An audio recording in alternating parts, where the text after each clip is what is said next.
কেউ যদি হায়াত এবং রিজিক বৃদ্ধি করতে চায়, নবীজি বলছে সে যেন মাত্র একটা আমল করে। এই একটা আমল করার কারণে আল্লাহ পাক তার রিজিকের মধ্যেও বরকত দিবে, সম্পদের মধ্যেও বরকত দিবে, হায়াতের মধ্যেও আল্লাহ পাক তাকে বরকত দিবে। বুখারীর বর্ণনায় হযরত আবু হুরায়রা রাদিয়াল্লাহু তাআলা আনহু হাদিসটা বর্ণনা করেছেন। তিনি বলছেন, নবীজি বলেছেন, যদি কোনো ব্যক্তি সম্পদ আর হায়াত বৃদ্ধি করতে চায়, আমরা তো অনেকে বলতে পারি হাদিসটা শুনে যে হুজুর, আল্লাহ তো হায়াত এবং রিজিক নির্ধারিত করেছে, তাহলে এটা বৃদ্ধি হয় কেমন করে? নবীজি বলছে, হ্যাঁ, এটা বৃদ্ধি হয়। আল্লাহ হায়াতের মধ্যে বরকত ঢেলে দেয়, রিজিকের মধ্যেও আল্লাহ পাক বরকত ঢেলে দেয়।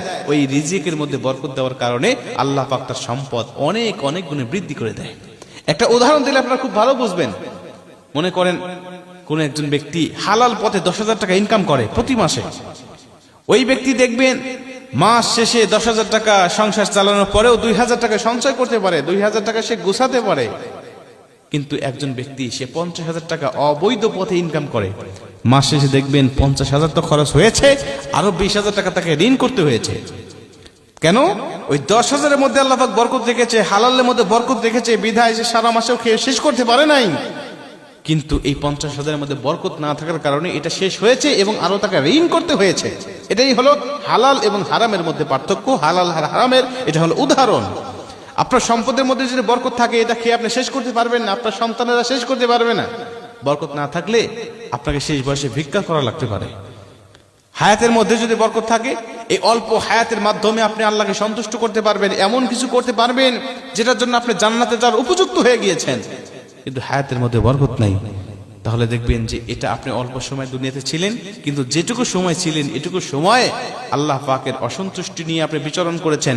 আপনি এমন কিছু করে গিয়েছেন এই হায়াতের জিন্দেগিতে, আপনার জন্য জাহান্নাম ওয়াজিব হয়ে গিয়েছে। মুসলমান ভাইরা আমার, এজন্য নবীজি বলছেন শুধুমাত্র একটা আমল করবে, সেটা হলো ফাল ইয়াসিল রেহমা।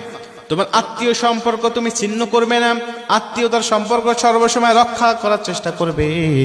আত্মীয়তার সম্পর্ক রক্ষা করা কাকে বলে? আমার বোন আমার সাথে সম্পর্ক রেখেছে, আমিও তার সাথে সম্পর্ক রেখেছি, এটাকে আত্মীয়তার সম্পর্ক রক্ষা করা বলে না। আত্মীয়তার সম্পর্ক রক্ষা করা ওটাকে বলা হয়, আমার বোন আমার সাথে সম্পর্ক রাখতে চায় নাই, আমি আমার বোনের সাথে সম্পর্ক রাখার জন্য আপ্রাণ চেষ্টা করেছি এবং সম্পর্কটাকে আমি টিকিয়ে রেখেছি, এই সম্পর্কটাকে আমি রক্ষা করেছি।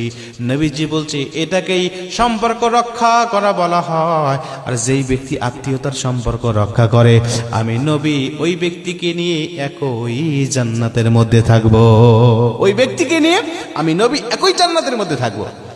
কিন্তু কোন ব্যক্তি যদি আত্মীয়তার সম্পর্ক ছিন্ন করে, আত্মীয়তার সম্পর্ক রাখে নাই, তার বোন তার কাছ থেকে সম্পত্তি নিয়ে চলে গিয়েছে বিধায় বোনের সাথে সম্পর্ক ছিন্ন করে দিয়েছে, ফুফু সম্পত্তি নিয়ে গিয়েছে বলে ফুফুর সাথে সম্পর্ক ছিন্ন করেছে, চাচা সম্পত্তি নিয়েছে, চাচার সাথে সম্পর্ক রাখে নাই, এভাবে আত্মীয়তার সম্পর্ক সে ছিন্ন করেছে।